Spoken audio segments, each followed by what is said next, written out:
Hi, I'm Reverend David Gore. I'm your Wesley College chaplain, and I thought it would be good to just give you a greeting because given the way the chapel was at the beginning of 2020, we didn't have chapel services.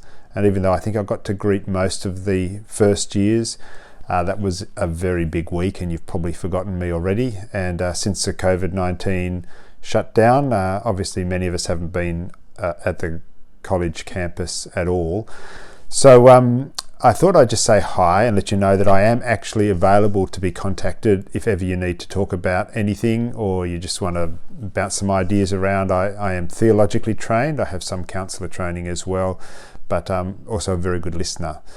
And if you're in Sydney, these days we can probably even meet up face to face if that's something that suits you. Otherwise, a Zoom meeting or a telephone call, or send me an email. All those details are available through the college. And I thought I'd leave you with something to chew on as a part of the greeting, I suppose. That is that it looks like there is some light at the end of this shutdown tunnel, which is very good news. But to some degree, it's unlikely we'll be back to anything resembling normal anytime soon.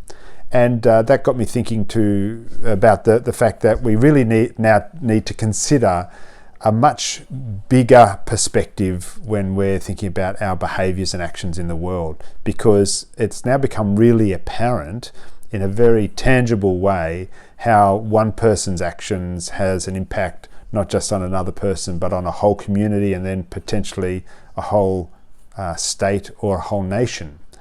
And as students at Wesley, we know that you are in the college because you're students who have shown yourselves to be remarkable people already and with enormous potential, and many of you will be leaders of the community in years to come.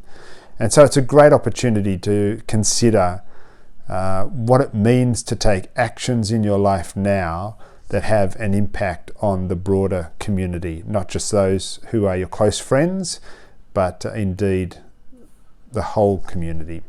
It's easy these days to think that we live in little bubbles of isolation, whether they're our social media bubbles or our friendship bubbles. You can have a university bubble, for goodness sake, political bubbles, racial bubbles, all sorts of little in-groups that we have our own stories bounced back to us by the people that we listen to and the social media channels or news media channels that we subscribe to. But when it comes to something like the COVID virus, for example, that pays no heed to the stories we're telling ourselves, it is a reminder that whether we like it or not, we are actually profoundly connected with the whole world. And I would suggest that that's not a bad thing at all. And it's good to, as we plot a course into the future, every reason to expect we'll have a great future. Let's plot a course that is mindful of the whole world. So as you do your studies, as you think about what contribution you're going to make to the world as a result of what you're learning now, have the broadest possible perspective on that, because you're going to do great things for the world, and we look forward to seeing what they are. So as I say, Reverend David Gore is my name. You can call me Dave, you can call me Rev.